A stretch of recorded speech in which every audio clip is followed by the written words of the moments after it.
Okay, so let me explain this video real quick. I was sitting out in front of my house and I heard a pop. I didn't think it was a gun. A couple minutes later, police showed up. I drove up to the end of the street and I was like, yo, so what's going on? She was like, she wanna talk to me. Now I'm like, nah, not a good idea, right? So I parked my car. So I walked up, looked around for myself. So she asked me to leave. I'm like, why do I need to leave? Like, pretty much because I'm like, there's no yellow tape. So as long as there's no yellow tape, I should be able to like take video. You know what I mean? Past, a certain distance, right?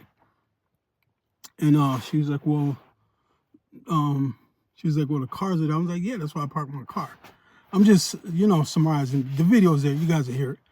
And so, some guy asked her, so I said something. She was letting him know that I wasn't, a suspect, you know what I'm saying?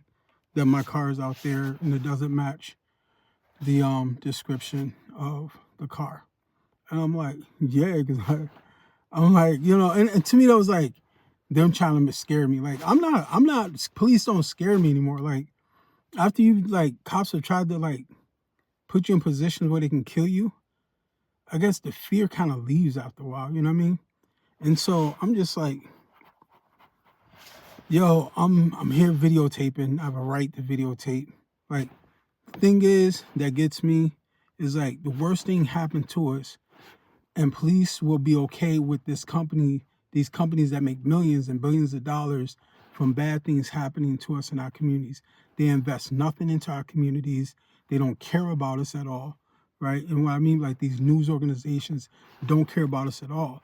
But police got a problem with us videotaping, what's going on in our communities or around us. BS. I'm not trying to hear all that. I have a right to record. You know what I'm saying? If you don't want me in a certain space, put up tape. But, so the argument is, what's the safe distance? Some say 6 to 8 feet, some say 21. Now, the 21 came from a SWAT team guy who had a cadet with him who was like, well, if somebody has a sharp edge, what's the safe distance? And so they determined that, a cadet could get off 2 shots in 1.2 seconds, at someone who's 21 feet away, right? But so here's the other side of that, right? If a cop is beating somebody up, right, or planting drugs on them, we can't catch that footage from 21 feet away. So for me, that distance, right, shields the cops from being held accountable, right? Because there's two sides of that, right? Now, one argument is that like there was people who's nefarious that cops didn't like stop them and they got too close, right? Okay, right. How many times did that happen in a 20-year span? Not that often, right? And I know people are like, oh, well, you don't care about police, safety. My problem is police don't care about my safety, right? And when I have these conversations with police, they don't care about what happens to me when other cops are around. They don't care at all. Do not care. Okay. I think within my 30 years of doing this, maybe 2 or 3 cops was like, yeah, that's kind of messed up. Most, by and large, deny it happens, even though there's so much data that proves like cops abuse people, set people up, etc., right? So my thing is, I need to stand up for my rights as a citizen. I am not going to allow them to take my rights, especially being that there's so much corruption, right? And many of us are living in poverty, and so many of these cops get over $100,000 a year eating up overtime, right? When we can barely get jobs. You know what I'm saying? And so, like, I'm standing my ground, I'm standing for my rights, but I'm not going to be disrespectful, right? And so I'm going to say I think it was a pretty cool interaction because people need to learn how to speak to the police, right? At the same time, now keep in mind, there was nobody around. It was just me and those cops. Nobody else. Nobody around. So there was no issue of safety, right? Other than the color of my skin, right? There was no issue of safety and the guns that the cops have on them. You know what I mean? So, you're going to shoot me, whatever, right?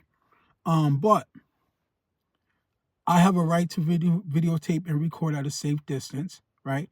And so that's why I asked her, so where do I need to stand? Because honestly, right,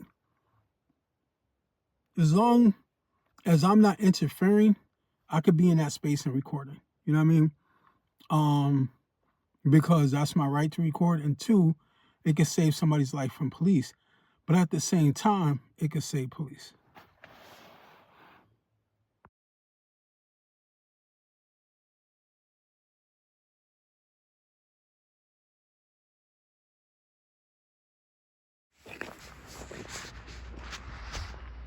So I already seen the officers go in this area, so which is why I went into this area, because I don't want to be accused of interfering or anything.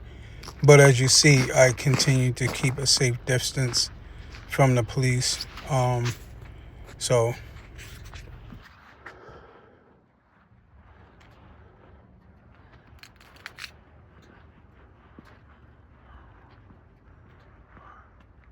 they got this part closed off too. So again, I already witnessed the two cops go in this area. One's a female, one's a male. The one on the right hand side was a female, one on the left was a male. I think the male may have crossed over too. But again, as you see, I'm not moving quick. I'm like actually standing, looking around, so they know that I'm not a threat. So I don't know what they're looking for. What? Who are you? I'm a resident. Why? You can't be in here. This is a crime scene. You have to make your way past those cars. Well, I just asked you what was going on. Okay. And you didn't. It's a gunshot. Okay, you didn't want to speak to me, so. No, because I'm here trying to find the gunshot and trying to resolve this problem. Okay, that's all you guys had to say. Yeah. So can you just make your way back outside? Sure. How far out do I have to wait? Just wait outside of the cruiser line. You're not allowed in between these two cruisers. Okay. Okay. Because as far as I understood, as long as there's no tape, we can walk. You cannot. It's a crime scene, which is why the cruisers are blocking off the street. We're trying to find evidence. Okay. So you have to make your way out. Because when I know when the cruisers are there, that means no traffic. No traffic. That includes pedestrian traffic. You have to make your way back out. Okay. What's your name? Officer Stiles, Holyoke Police Department, 1068. Thank you. And how long is that going to be till you guys? We have no idea. We're trying to find the casing now. So as soon as we're done, we'll move the cruisers. You can make your way back down here. Okay. Thank you. All right. He actually ended up checking up on that side. So again, I thought this was a decent interaction. A little bit nervous. I was. So obviously, I'm gonna let them know that I respect, that what they said too. Sometimes the law can be vague, but this is something I do want to look up. And obviously I don't want to get arrested. Like, I'm not trying to cause problems, but I do want to get some footage. Boom, boom, boom.